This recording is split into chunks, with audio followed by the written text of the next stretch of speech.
C'est calme, trop calme, comme le calme avant la tempête.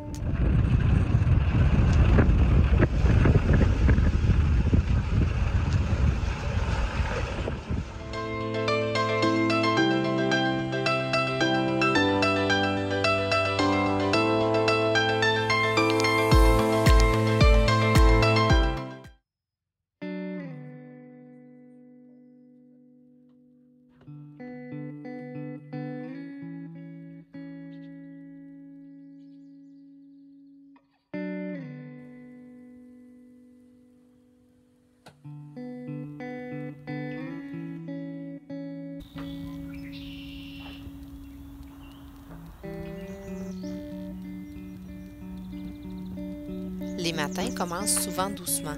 On prend le temps de se réveiller et de se préparer tranquillement pour l'aventure. Donc aujourd'hui, fête du Canada. Bravo Canada. On se prépare doucement après avoir déjeuné parce qu'aujourd'hui, on s'en va faire notre premier test d'un voyage un peu plus long, donc 50 000 nautiques.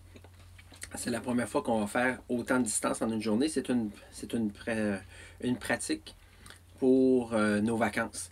Donc, 2 heures avant la fin de la marée haute, on va partir pour braver le courant, pour se rendre aujourd'hui au mouillage de la prairie de l'île aux Coudes, où est-ce qu'on a entendu plein de choses de va pas là pour dormir à mon Dieu, c'est extraordinaire, il y a des beaux couchers de soleil.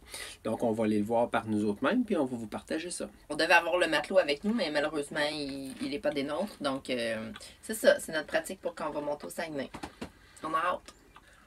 C'est moi qui vais architecter tout le... Ouais, on a prévu nos repas déjà. C'est plus facile quand on planifie quel repas on prend quand. Comme ça, on s'assure d'avoir la bonne nourriture là, en bonne quantité. Toujours avec un petit surplus, là, des petites surprises. Là.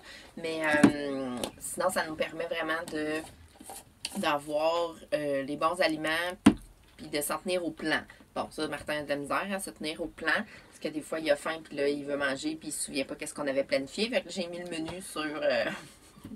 Moi, je planifie les marées. Comme ça. Oui, c'est ça. Lui, il planifie les marées. Moi, je planifie la bouffe.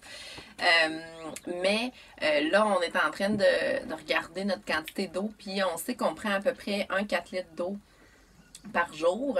Fait que là, hier, on avait sorti 3-4 litres parce qu'on part 3 jours. Sauf que là, on a un des 4 litres qui est déjà rendu à moitié. Puis on n'est même pas parti encore.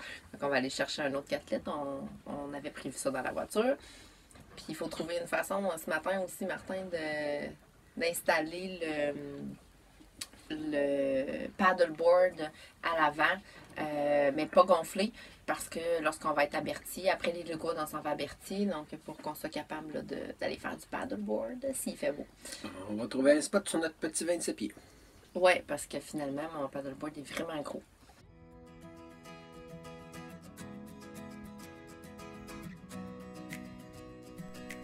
Avant de partir, on est passé par le quai de service pour faire la vidange du réservoir septique.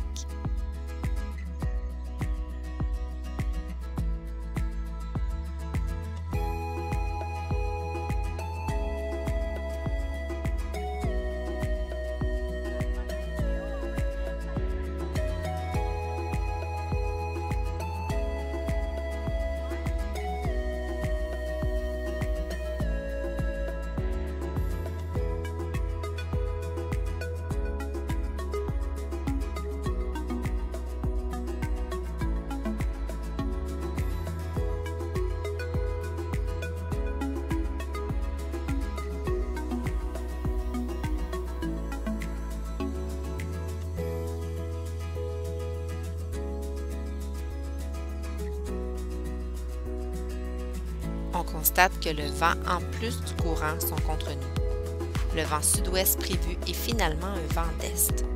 Et comme on est parti 2 heures avant la marée haute, on a 3 à 4 nœuds de courant à combattre.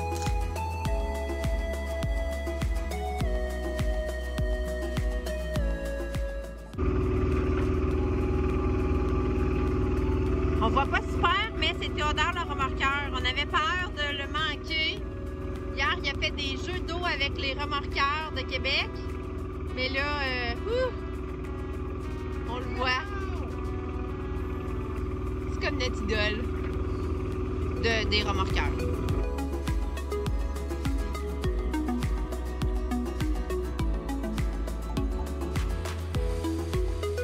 On a l'air d'avancer vite, mais c'est juste une impression. On fait en moyenne 3 nœuds.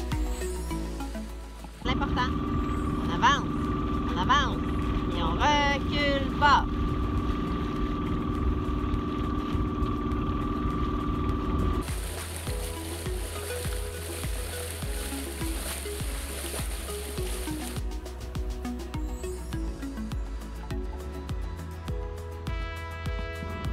Le temps qu'on est à moteur, on en profite pour faire quelques tâches. On s'échange aussi là-bas à toutes les heures pour avoir une meilleure vigilance lorsqu'on est aux commandes. On voit bien en regardant la bouée qu'on n'avance pas très vite.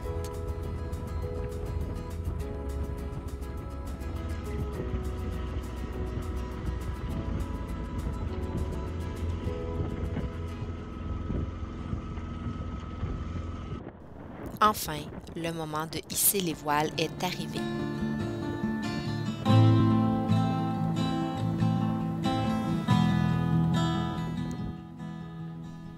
Un peu plus de vent que prévu, on s'habille en conséquence.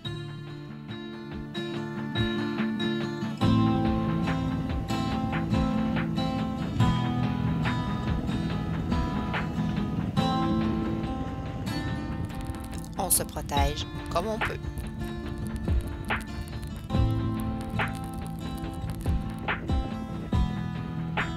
Comme le vent est fort, on a pris 2 ris pour réduire notre voile au maximum.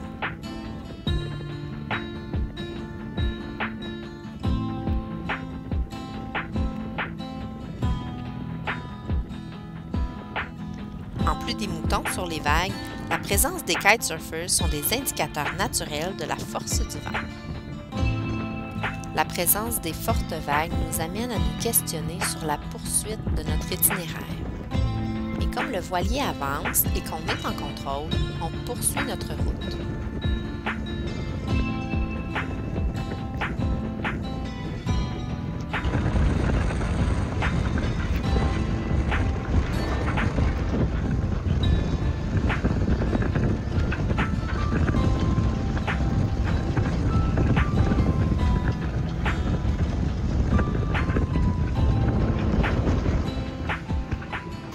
Mise à jour de notre aventure.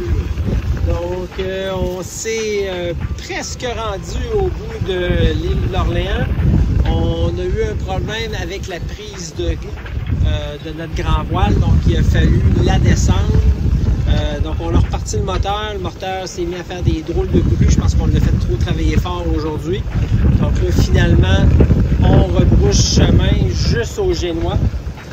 Puis on va aller coucher à un spot qu'on connaît bien puis que vous avez déjà vu, les pylônes de l'île d'Orléans. Donc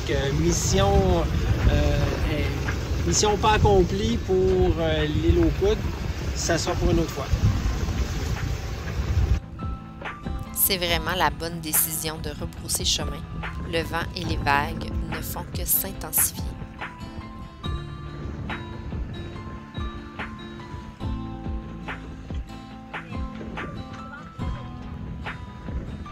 Finalement, l'option du coucher à l'ancre, même au pylône, est abandonnée. On met le cap vers le PNL.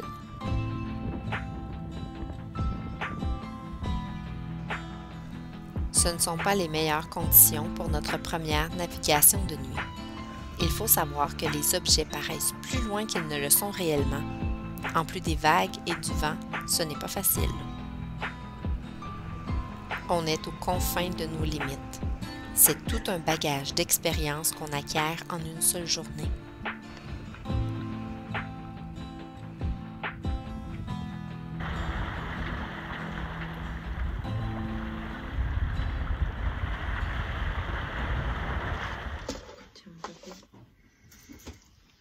Donc, il est 11 h. Nous sommes partis ce matin. Il veut dire qu'il est 23 h. Ouais, 23 h. On est parti ce matin, hein? 10 heures. Donc, on a fait une journée de 13 heures de navigation. J'ai bien compté. Oui. Puis, pour aller nulle part. Nulle part. On est de retour au point de départ. L'objectif, souvenez-vous, c'était d'aller à l'île O'Coune pour aller tester notre ancrage pour monter au Saguenay. Puis finalement, on s'est pas rendu. On peut même pas dire qu'on a passé l'île d'Orléans. Non, On peut même pas dire on n'a ça. pas encore réussi. On est presque. Presque, mais tu sais, presque, c'est comme au 6,49. Hein? Si t'as presque les chiffres, tu gagnes pas plus. Là. Mais on a appris plein de choses.